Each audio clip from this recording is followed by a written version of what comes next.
Жалпы бізде осы def деген кілттік сөзіміз define деген сөзден шыққан анықтама береді. Бір қандай да бір процедураға немесе бір қандай да функцияға, иә. Функция мен процедураның осы тұста айырмашылығы, екеуі де def деп басталады. Айырмашылығы, функция міндетті түрде бір жауап қайтарады. Яғни функцияның ішінде return деген команда міндетті түрде болады. Ал процедурада сол return болмайды. Яғни процедура бір белгілі бір амалдарды орындайды да, бірақ жауап ретінде ештеңе қайтармайды, иә. Енді біз осы анықтамаға процедура ештеңе қайтармайтын болатын болса, онда ол процедураның не керегі бар деген ой келуі мүмкін. Бұндай тұста осы жаңағы global статусын пайдалану арқылы жазатын кейбір алгоритмдерді жаза аламыз. Мысалға, мына қараңыздар. Факториал функциясына біз глобальный статус f деп береміз. Бір f айнымалысына глобальный статус береміз.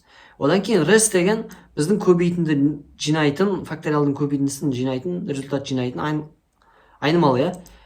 Цикл арқылы 2-ден бастап n+1-ға дейін біздің n деген санымыз және n+1 деп жазамыз. Сонда келесі санға дейін n санының өзі қамтылу үшін. Неге 2-ден басталып тұр десеңіздер, 1-ді көбейткенмен оның мәні өзгермейді ғой. То есть 2-ден бастап көбейтсек те болады. Мысалға 5 факториал дегеніміз 1-ден 5-ке дейінгі сандардың көбейтіндісі деп айтамыз ғой, иә. Бірақ по сути 5 факториал ол 2-ден 5-ке дейінгі сандардың көбейтіндісі десек те қате болмайды ғой. 10 факториал 2-ден 10-ға дейінгі сандардың көбейтіндісі, себебі көбейту 1-ді санамай кетсек, ол біздің нәтижемізге әсер етпейді. Бір айналым экономдау, сәл уақыттанту ретінде жазған. Және rest'тің ішіне осы сандарды қайта-қайта көбейтеді. Және ең соңында мына жерде қараңыздар. F деген глобальный айнымалыға rest деген біздің мәнімізді меншіктейміз да, сөйтіп біздің мына def анықтама процедурадан шығып кетеміз. Қарасаңыздар, біздің мына факториал процедурамызда return жоқ. Сондықтан да бұл процедура.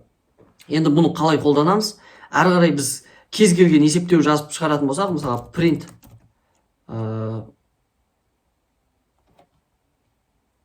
f дейтін болсақ, бізде уже қалай айтса болады, бір санның факториалының нәтижесі шығады. Бірақ қандай санның?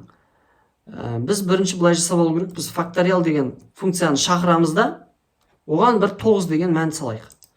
Факториал 9 деген осы жерде функцияны шақырдық. Ол факториал деген мына функцияның анықтамасына сәйкес ссылкамен барады. Сөйтіп мына алгоритмнің бәрін орындайды.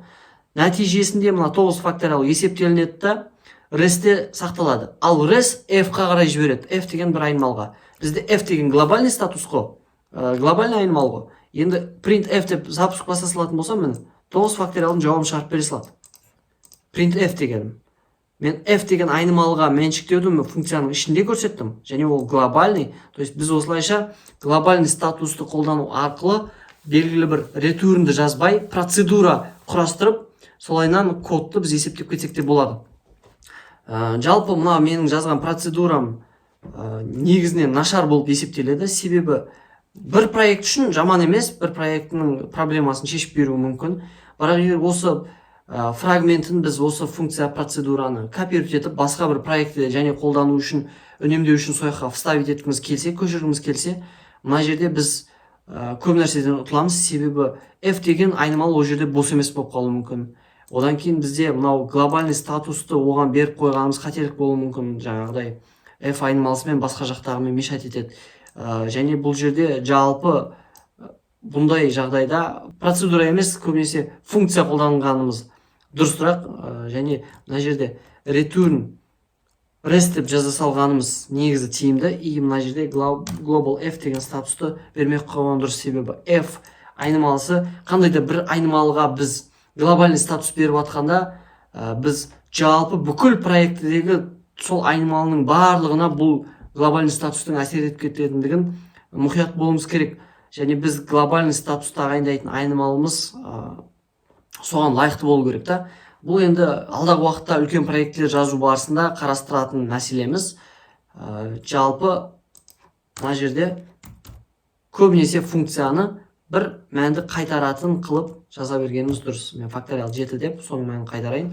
Осымен біздің алдын жазып отқан функциямызды осылай оформить еткеніміз, осылайынан анықтама бергеніміз дұрысырақ.